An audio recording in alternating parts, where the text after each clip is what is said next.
Friends ఇవాళ వీడియోలో ఏంటంటే ఆంధ్రప్రదేశ్ 10వ తరగతి 2024కి సంబంధించి రిజల్ట్స్ మీద ఒక అప్డేట్ రావడం జరిగింది. అప్డేట్ గురించి క్లియర్గా అయితే చెప్తాను. ఇప్పటి వరకు ఎంత పేపర్ కరెక్షన్ అనేది అయితే కంప్లీట్ అయ్యింది. రిజల్ట్స్ అనేది మనం ఎప్పుడు ఎక్స్పెక్ట్ చేయొచ్చు.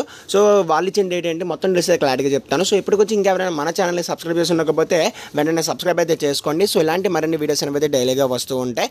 ఖచ్చితంగా లైక్ అయితే చేయండి. ఒక 200 లైక్స్ అయితే టార్గెట్ ఇస్తున్నా. మన బడికి సంబంధించి మీరైతే రిజల్ట్స్ కావచ్చు, లేదంటే ఏమైనా అప్డేట్స్ కావచ్చు. ఒకవేళ 10th అయిపోయిన తర్వాత ఏమైనా ఎగ్జామ్స్ రాయాలనుకున్నా సరే వీటికి సంబంధించి అన్ని డీటెయిల్స్ కూడా ఇందులో అయితే ఉంటాయి అనమాట. రిజల్ట్స్ కూడా మనకి మెయిన్ వెబ్సైట్లో కూడా కన్నా దీంట్లోనే మీకు ఏంటంటే ముందుగా రిజల్ట్స్ అయితే వస్తాయి. దీనికి సంబంధించి లింక్ అయితే డిస్క్రిప్షన్లో ఇస్తాను. మీ రిజల్ట్స్ వచ్చినప్పుడు ఖచ్చితంగా ఈ మనబడి వెబ్సైట్లో అయితే చెక్ చేసుకోండి. టాపిక్లో వచ్చేస్తే ఈ నెల 25న 10వ తరగతి ఫలితాలు అని చెప్పేసి కింద కొంత ఇన్ఫర్మేషన్ ఇచ్చారు. అదేంటంటే 10th క్లాస్ ఎగ్జామ్స్ అయితే కంప్లీట్ అయిపోయి కదా రీసెంట్గా. మనకి పేపర్ కరెక్షన్ కూడా స్టార్ట్ చేసేసారు. అయితే ఇప్పటికీ అంటే శనివారానికి వచ్చేసి ఏంటంటే మనకి 95% పేపర్ కరెక్షన్ అయితే కంప్లీట్ అయిపోయిందంట. ఇంకా 5% అయితే ఉంది. ఆ 5% అంటే దగ్గర చాలా తక్కువ పేపర్స్ అయితే ఉన్నాయి. ఈ పేపర్స్ కూడా మనకి ఏంటంటే సోమవారం మధ్యాహ్నం కల్లా మనకి ఏంటంటే కంప్లీట్ అయిపోతాయని చెప్పేసి వాళ్ళు చెప్పడం అయితే జరిగిందనమాట. రేపటికల్లా రేపు మధ్యాహ్నం కల్లా పేపర్ కరెక్షన్ అయితే పూర్తిగా ఫుల్ ఫ్లెడ్జ్డ్కి అయితే కంప్లీట్ అయిపోతుంది అనమాట. వన్స్ పేపర్ కరెక్షన్ అయితే కంప్లీట్ అయిపోయిన తర్వాత మనకి ఈ రిజల్ట్స్ ఏవైతే ఉన్నాయో వచ్చేసి ఏంటంటే ఆన్లైన్లో అయితే అప్లోడ్ చేయాలన్నమాట. ఈ ఆన్లైన్ అప్లోడింగ్ అయితే కొద్దిగా టైం పడుతుంది అనమాట. దగ్గర ఒక 10 days అయితే టైం పడుతుంది.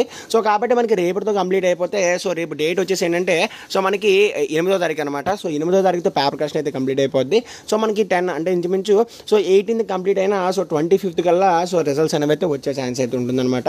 అదే ఒకవేళ ఏమైనా టెక్నికల్ ఇష్యూస్ అనేవి అయితే వచ్చాయనుకోండి, ఫర్ ఎగ్జాంపుల్ అంటే రిజల్ట్స్ అప్లోడ్ చేసినప్పుడు రిజల్ట్స్ అప్లోడ్ అవ్వకపోవడం కానీ, లేదంటే ఒకళ్ళ రిజల్ట్కి వేరే వాళ్ళకి మారిపోవడం కానీ, స్వాప్ అయిపోవడం కానీ ఇలాంటివి ఏం జరిగితే మనకి ఏంటంటే ఈ రిజల్ట్స్ అనేవి అయితే 30th లోపు మేమైతే ఖచ్చితంగా ఇస్తామని చెప్పేసి వాళ్ళు చెప్పడం జరిగింది. ఇక్కడ చూసుకోవచ్చు. ఏమైనా సాంకేతిక సమస్యలు వస్తే 30వ తారీఖు లోపు ఖచ్చితంగా ఫలితాలు అనేవి అయితే వస్తాయని చెప్పేసి మనకి ఆఫీసర్స్ అయితే చెప్తున్నారు అనమాట. అండ్ నెక్స్ట్ ఏంటంటే ఈ 25th అనేది అయితే ఇంకా మనకి ఫుల్ ఫ్లెడ్జ్డ్గా అఫీషియల్గా వచ్చిన డేట్ అయితే కాదు. జస్ట్ ఏంటంటే ఒక రూమర్ లాగా అనమాట. బట్ మాక్సిమం ఏంటంటే 21st నుంచి 25th మధ్యలోనే మనకి రిజల్ట్స్ అనేవి అయితే వస్తాయి. మరి 25th డేట్ అనేది అయితే ఇప్పుడు వచ్చి ఇంకా మనకి ఏంటంటే వాళ్ళైతే గవర్నమెంట్ వాళ్ళు కావచ్చు, లేదంటే మనకి ఆఫీసర్స్ కావచ్చు, ఇంకా ఎవరు రిలీజ్ చేయలేదన్నమాట. ఒక 2 to 3 daysలో ఏంటంటే దీని మీద ఒక అప్డేట్ అయితే ఇస్తారనమాట.